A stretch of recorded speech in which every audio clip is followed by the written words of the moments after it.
عليكم ورحمة الله وبركاته. الحمد لله الذي جعل الشمس والقمر بحسبان والنجم والشجر يسجدان وفضل زمانا على زمان كما فضل مكانا على مكان وإنسانا على إنسان ونشهد أن لا إله إلا الله وحده لا شريك له لا جد له ولا ند له ولا مثل له ونشهد أن سيدنا وسندنا وحبيب قلوبنا ومولانا محمدا عبده ورسوله أما بعد فأعوذ بالله من الشيطان الرجيم بسم الله الرحمن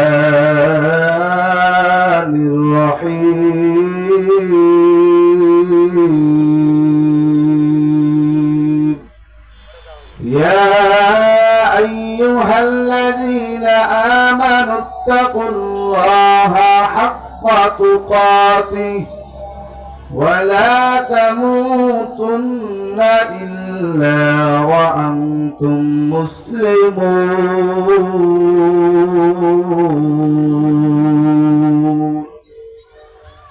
وقال رسول الله صلى الله عليه وسلم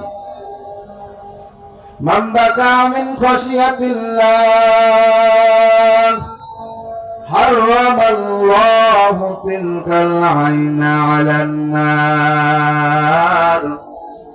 أو كما قال النبي عليه الصلاة والسلام मैं दूर हो मजबूर हो ऐ सैयद आलम मैं दूर हो मजबूर हो ऐ सैयद आलम दीदार दिखा दे नहीं आवाज सुना दो दीदार दिखा दे नहीं आवाज सुना दो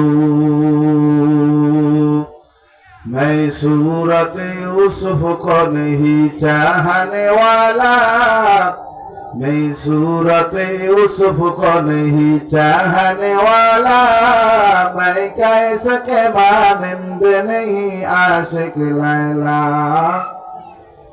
मैं कैसे के मानिंद नहीं आशिक लैला मैं आशिक मौला हूँ मेरा इश्क दीवाना मैं आशिक मौला हूँ मेरा इश्क दीवाना ये जुमला जहाज इसकी तजल्ली से उजाला ये जुमला जहाज इसकी तजल्ली से उजाला আলহামদুলিল্লাহ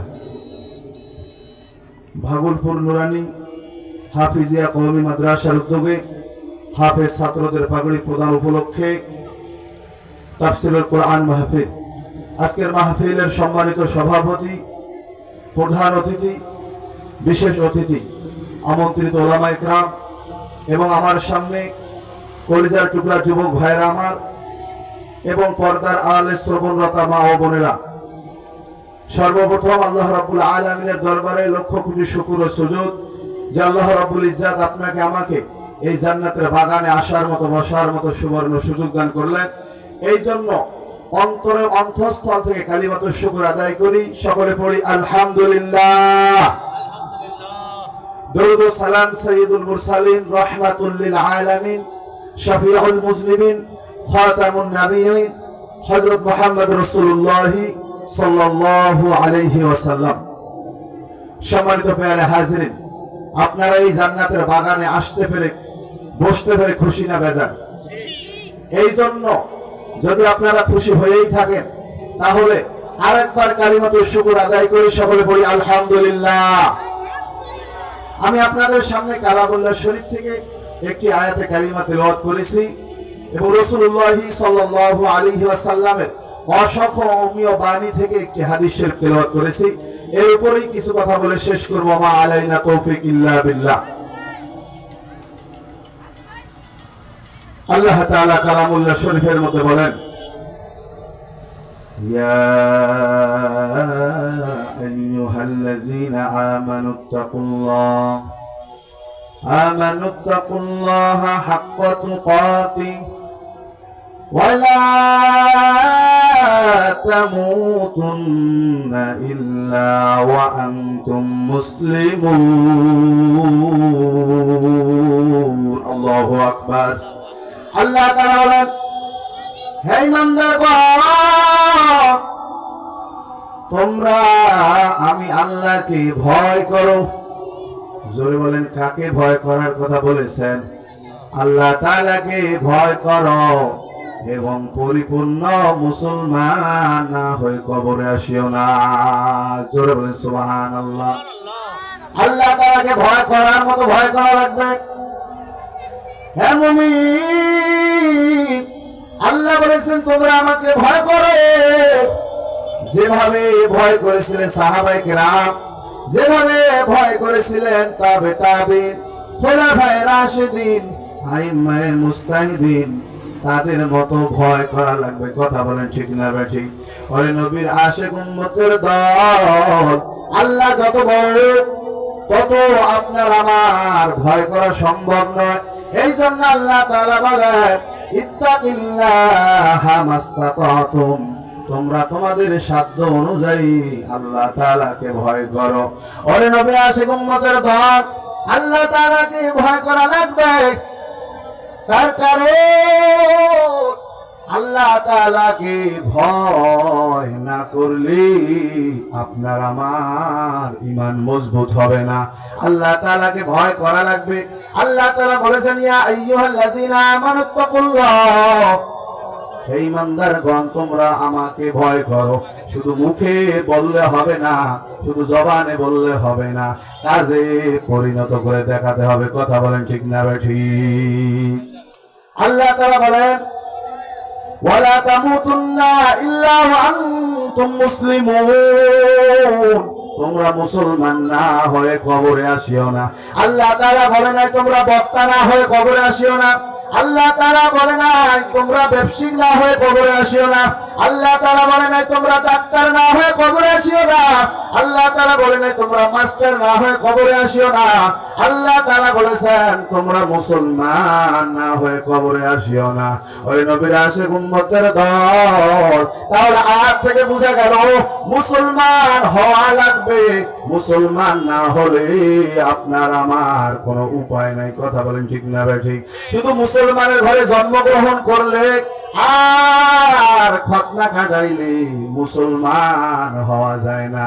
মুসলমান কাকে বলে? কবি বলে, মুসলমানি বুয়াতে করদান নিহাদান নানি কদ বদাস্তে খাজাদাদার করব সুরত আদমি ইনসাবুদে আহমদবু জালো হামেক সাবুদে। জোরে বলেন আল্লাহু আকবার। মুসলমান হতে হবে আপনাকে আমাকে। শুধু মুসলমানের ঘরে জন্মগ্রহণ করলে মুসলমান হওয়া যায় না। ও নবীর আশিক উম্মতের দল, ও যুবক ভাই, মুসলমানের ঘরে জন্মগ্রহণ করেছ, তোমার নামাজও নাই, কালামও নাই, রসুলের সুন্নত তোমার মুখের মধ্যে নাই, রসুলের টুপি তোমার মাথার মধ্যে নাই, আর মুসলমান দাবি করলা, না না, হবে না, হবে না, কাজে পরিণত করে দেখাতে হবে। মুসলমানের কাজ হলো 5 ওয়াক্ত নামাজ পড়া, মুসলমানের কাজ হলো হারাম বাদ দিয়া হালাল মেনে চলা, মুসলমানের কাজ হলো যাকাত দেওয়া, মুসলমানের কাজ হলো হজ করা, মুসলমানের কাজ হলো দান সদকা করা। আজকে তোমার নামাজও নাই, কালামও নাই, কোরআনের ইলমও নাই, তোমার মুখের মধ্যে দাড়িও নাই, মাথার মধ্যে টুপিও নাই, আর তুমি মনে করো, আর যদি তুমি দাবি করো আমি একজন মুসলমান, তোমার এই কথার কোনো ভিত্তি নাই। কথা বলেন ঠিক না ঠিক? ও নবীর আশিক উম্মতের দল, আল্লাহ বলেন তোমরা আমাকে ভয় করো আর মুসলমান না হয় কবরে আসিও না। ও যুবক, আল্লাহ তাআলা বলেন তোমরা মুসলমান না হয়ে কবরে আসিও না। এখন চিন্তা করো, তুমি ডাক্তার হয়েছো, মাস্টার হয়েছো, ইঞ্জিনিয়ার হয়েছো, তুমি আলেম হয়েছো, কিন্তু তুমি মুসলমান হতে পারলা কিনা তুমি একটু চিন্তা করে দেখো। আল্লাহ তাআলাকে ভয় করেছিলেন সাহাবায়ে কেরাম। আল্লাহ রাসূল সাল্লাল্লাহু আলাইহি ওয়াসাল্লাম বলেন, আমি একদিন আম্মা জান আয়েশা সিদ্দিকা রাদিয়াল্লাহু তাআলা আনহার হুজরার মধ্যে ঘুমাই, গভীর রাতে কান্নার আওয়াজ, মসজিদের নববী পাশেই ছিলেন, সেখানে দেখেন হযরত আবু বকর কান্নার আওয়াজ, হযরত আবু বকর কান্না করেন। আপনার আমার নবী বলেন, হে আবু বকর তুমি কেন কান্না করো? তুমি তো দুনিয়ার মধ্যে জান্নাতের সার্টিফিকেট পেয়েছো, তোমাকে তো আল্লাহ তাআলা জান্নাতের সার্টিফিকেট দিয়েছেন, তুমি তো চেয়ে নাও না, তুমি তারপরও কেন কান্না করো? তোমার কিসের টেনশন? আবু বকর রাদিয়াল্লাহু তাআলা আনহু বলেন, ইয়া রাসূলুল্লাহ, আল্লাহ তো আমাকে জান্নাতের সার্টিফিকেট দিয়েছেন, কিন্তু ওই আল্লাহ যদি আমার কোন আমলের কারণে বেজার হয়, ওই আল্লাহ যদি আমার কোন কাজের কারণে বেজার হয়, ওই আল্লাহ যদি আমার কোন কথার কারণে বেজার হয়, তাহলে আমার জান্নাতের সার্টিফিকেট আর থাকবে না, জান্নাতের সার্টিফিকেট ক্যান্সেল হতে আর আমার সময় লাগবে না। আল্লাহ তাআলা যেভাবে নামাজ পড়তে বলেছেন আমি তো নামাজ পড়তে পারি না, আল্লাহ তাআলা যেভাবে রোজা রাখতে বলেছেন সেভাবে রোজা রাখতে পারি না, আল্লাহ তাআলাকে যেভাবে ভয় করার কথা বলেছেন সেভাবে ভয় তো করতে পারি না। ওই নবীর আশিক উম্মতের দল, তারা যদি জান্নাতের সার্টিফিকেট পাওয়ার পরে তারা যদি দুনিয়ার মধ্যে আল্লাহ তাআলা কি রাজি খুশি করে যদি কবরে যাইতে পারে, এ নবীর উম্মত, এ যুবক ভাই, তোমার আমলনামায় তো শুধু জিনা, তোমার আমলনামায় তো শুধু গুনার গোনা, তোমার আমলনামায় তো শুধু পাপের কাজ, আজ তারপরও তোমার চোখের মধ্যে কান্না নাই, আজ তারপরেও তোমার ইবাদত নাই, আজ তারপরেও তোমার নামাজ নাই, আজ তারপরেও তোমার রোজা নাই, তুমি কেমন মুসলমান, তুমি কেমন নবীর উম্মত? কথা বলেন ঠিক না ঠিক? ও বাবারা আমার, এই জন্য সময় খুবই সংকীর্ণ, কখন দুনিয়া থেকে চলে যাওয়া লাগবে তোমারও জানা নাই, আমারও জানা নাই, কখন যেন তোমাকে আমাকে বিদায় নেওয়া লাগে। এই জন্য চোখের পানি ফেলাইয়া আমার মাওলার কবরে যদি যাইতে চাও, আমার কবরে, আমার মাওলার কবরে যদি যাইতে পারো, তাহলে আল্লাহ হয়তোবা আপনাকে আমাকে মাফ করে দিতে পারেন। কথা বলেন ঠিক না ঠিক? আমি আপনাদের সামনে রাসূলুল্লাহ সাল্লাল্লাহু আলাইহি ওয়াসাল্লামের একটি হাদিস পড়েছিলাম। ক্বালা রাসূলুল্লাহ সাল্লাল্লাহু আলাইহি ওয়াসাল্লাম, মান বাকা মিন খাশিয়াতিল্লাহ হারামাল্লাহু তিলকাল আইনা আলান নার, আও কামা ক্বালা নবী আলাইহি সালাতু ওয়াসসালাম। আল্লাহ রাসূল বলেন, কোন ব্যক্তি যদি জাহান্নামের ভয়ে চোখ দিয়া যদি 2 ফোঁটা পানি ফেলাইতে পারি, আমার আল্লাহ তার জন্য জাহান্নামের আগুন হারাম করে দিবেন। জোরে বলে সুবহানাল্লাহ, জোরে বলে সুবহানাল্লাহ। আল্লাহ তাআলা বলেন, ওয়া আম্মা মান খাফা মাকাম রাব্বিহি ওয়া নাহান নাফসা আনিল হাওয়া ফাইনাল জান্নাতা হিয়াল মাওয়া। যে বান্দা জাহান্নামের ভয় গুনাহ ছেড়ে দেয়, জাহান্নামের ভয়ে, আল্লাহ তাআলার সামনে দাঁড়িয়ে হিসাব দেওয়ার ভয়ে যে বান্দা গুনাহ ছেড়ে দেয়, আমার আল্লাহ তাআলা বলেন ফাইনাল জান্নাতা হিয়াল মাওয়া, তার স্থান হবে জান্নাতুল মাওয়া। জোরে বলেন সুবহানাল্লাহ। আমরা কারা কারা জান্নাতুল মাওয়া যেতে চাই? জোরে বলেন আল্লাহু আকবার। আল্লাহ তাআলা জান্নাতুল মাওয়ার মধ্যে যদি যেতে চাই, তাহলে আল্লাহ তাআলার হুকুম মানা লাগবে কি লাগবে না? আল্লাহ তাআলার হুকুম রাসূলের তরিকা অনুযায়ী মানা দরকার আছে না নাই? জোরে বলে আছে না নাই? নবীর উম্মত দাবি করি, কিন্তু রাসূলের সুন্নতের ধারেও যাই না। কথা বলেন ঠিক না ভাই? ঠিক। ও গো নবীর উম্মতেরা হয়ে আজি দিশাহারা, দান দান শহীদ করিলে উহুদেরই ময়দানে, নবী বিনে কে তরাবে পুলসিরাত মিজানে, নবী বিনে কে তরাবে পুলসিরাত মিজানে। চলো চলো চলো মুমিন চলো নবীর সন্ধানে, নবী বিনে কে তরাবে পুলসিরাত মিজানে, নবী বিনে কে তরাবে পুলসিরাত মিজানে। এমন এতিম নবী আমার, পিতা মাতা নাই যে তাহার, তারপরেও কত মারা মারলো তাকে দুশমনে, নবী বিনে কে তরাবে পুলসিরাত মিজানে, নবী বিনে কে তরাবে পুলসিরাত মিজানে। কথা বলেন ঠিক না ঠিক? আমরা রাসূলের সুন্নাত, আল্লাহ তাআলার হুকুম অনুযায়ী নিজের জীবনকে বাস্তবায়ন করতে চাই। কথা বলেন ঠিক না ঠিক? তাহলে আপনার আমার স্থান হবে কোথায়? জান্নাতুল মাওয়া।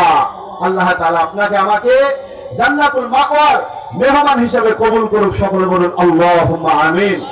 সম্মানিত প্রিয় হাজিরিন, আমার আসলে এই চেয়ারে বসার যোগ্যতা নাই, শুধু আপনাদের কাছে দোয়া নেওয়ার জন্য আসছি। আমার জন্য দোয়া করতে পারবেন না বাজান? ইনশাআল্লাহ আমার জন্য দোয়া করবেন, আমিও আপনাদের জন্য দোয়া করব। আল্লাহ তাআলা সবাইকে দ্বীনের জন্য কবুল করুক। সকলে বলুন আল্লাহুম্মা আমিন। ওয়া আখিরু দাওয়ানা আনিল হামদুলিল্লাহি রাব্বিল আলামিন। আসসালামু আলাইকুম ওয়া রাহমাতুল্লাহি ওয়া বারাকাতুহু।